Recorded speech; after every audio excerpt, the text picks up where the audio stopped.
Bismillahirrahmanirrahim. Assalamualaikum warahmatullahi wabarakatuh. Alhamdulillahirrabbilalamin. Wassalatu wassalamu ala asyrafil anbiya'i wal mursalin wa ala alihi wa sahbihi wa man tabi'ahum bi ihsanin ila yaumiddin.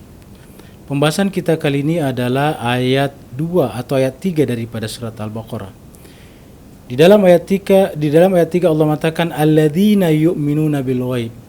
Alladzina ini adalah menerangkan kepada kata benda sebelumnya, yaitu al-muttaqin. Karena di ayat 2 ditutup dengan hudal lil muttaqin. Kitab suci ini yang tidak ada keraguan padanya itu adalah hudan, petunjuk lil muttaqin, untuk orang bertakwa. Baik untuk orang bertakwa ataupun untuk menjadi orang yang bertakwa. Nah, siapakah orang bertakwa itu? Orang bertakwa itu ciri-cirinya disebutkan pada ayat 3 dan 4 dan 5. Allah mengatakan orang bertakwa itu adalah alladzina yu'minuna bil ghaibi, yaitu orang-orang yang percaya kepada yang gaib. Jadi orang yang percaya kepada yang gaib. Surat yang disebut dengan percaya pada yang gaib itu adalah sesuatu yang tidak dijangkau oleh panca indera kita. Karena Allah membagi dua alam ini. Dia menyebut dirinya dengan alimul ghaibi wasyahada. Allah itulah yang mengetahui yang gaib dan yang syahada. Jadi kalau kita bagi dua seluruh realitas selain daripada Allah, selain daripada Allah ini adalah semuanya, semua realitas, lalu kemudian dibagi dua realitas itu. Jadi kenyataan itu, alam itu kita bagi dua. Ada yang nampak oleh panca indera kita, ada yang tidak nampak oleh panca indera kita. Yang nampak oleh panca indera kita disebut dengan syahada, yang tidak nampak disebut dengan ghaib. Nah, di sini dikatakan alladzina yu'minuna bil ghaibi, yaitu orang-orang yang mengimani, beriman kepada yang ghaib. Ini penting sekali. Kenapa? Karena apabila tidak mengimani yang ghaib, berarti kepercayaannya hanya berhenti pada yang materi saja, yang syahada saja. Tidak ada apapun di luar daripada materi. Tidak ada apapun di luar daripada yang terjangkau oleh panca indera. Dalam dunia pengetahuan biasa disebut dengan ini adalah empirisisme. Percaya kepada yang empirik saja, yang nampak saja, yang nyata saja, yang bisa dijangkau oleh panca indera saja.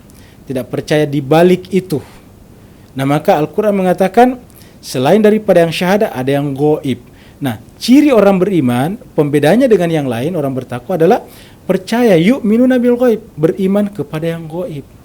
Nah, kalau percaya kepada yang gaib berarti bahwa tidak melihat apa yang bisa dijangkau oleh panca indera itu sebagai sesuatu yang final. Bahkan dia melihatnya itu sebagai pertama saja, tangga pertama untuk naik ke atas.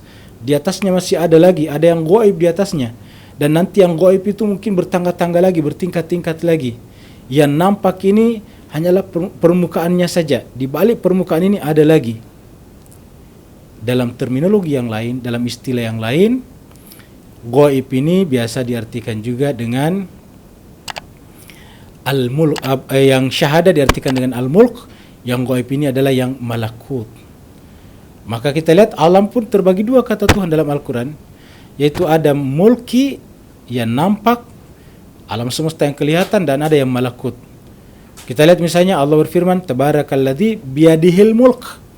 Maha suci Allah yang di tangannya al-mulk. Tapi di surat Yasin terakhir dikatakan subhanalladzi biyadihi malakutu kulli syai. Maha suci Allah yang di tangannya malakut segala sesuatu. Jadi segala sesuatu itu adalah mulk. Di balik segala sesuatu yang mulki itu ada malakutnya. Apa itu malakutnya? Tentu sesuatu yang keberadaan wujudnya lebih tinggi daripada yang mulki tadi. Yang kalau kita istilahkan tadi dengan Al-Baqarah, ada yang gaib, ada yang tidak nampak. Di balik yang nampak ada yang tidak nampak. Jadi tidak nampak bukan berarti tidak ada. Tidak bisa kita katakan yang nampak itu yang ada, yang tidak nampak yang tidak ada. Dalam pembahasan yang lebih lanjut, bahkan yang nampak belum tentu ada. Ya, yang tidak nampak belum tentu tidak ada. Maka oleh sebab itulah kriteria pertama orang yang bertakwa adalah alladzina yu'minuna bil ghaib. dia mengimani adanya alam gaib di balik alam semuanya ini. Maka di dalam Al-Quran kita misalnya banyak sekali cerita yang syarat dengan masalah-masalah ataukah alam gaib atau alam malakut ini. Contohnya misalnya Nabi. Kalau seandainya kita sezaman dengan Nabi, kita bisa melihat tubuhnya Nabi, kita bisa mendengar suaranya Nabi, kita bisa bersama memegang tangannya Nabi, kita bisa berjabat tangan dengan Nabi.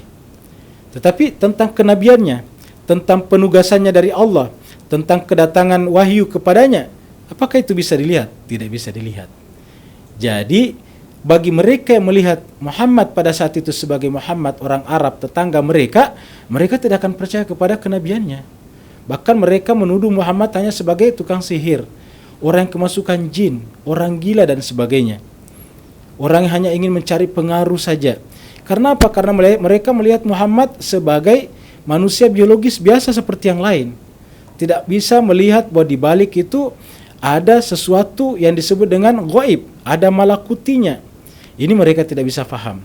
Nah, maka orang bertakwa harus mampu menangkap itu, bahwa di balik yang kelihatan ini ada yang tidak kelihatan. Kalau dalam bahasa yang lebih tinggi, di balik fenomena ini ada nomenanya. Di balik yang syahada ini ada gaibnya. Di balik yang mulki ini ada malakutinya. Sehingga siapa yang berhenti pada yang nampak, pada yang nyata, dia tidak akan percaya kepada adanya alam barzah, tidak percaya kepada adanya pada mahsyar, tidak percaya kepadanya surga dan neraka, tidak mungkin mempersiapkan diri ke sana, sehingga kemudian tujuan hidupnya hanya dari dunia, di dunia dan menuju kepada dunia.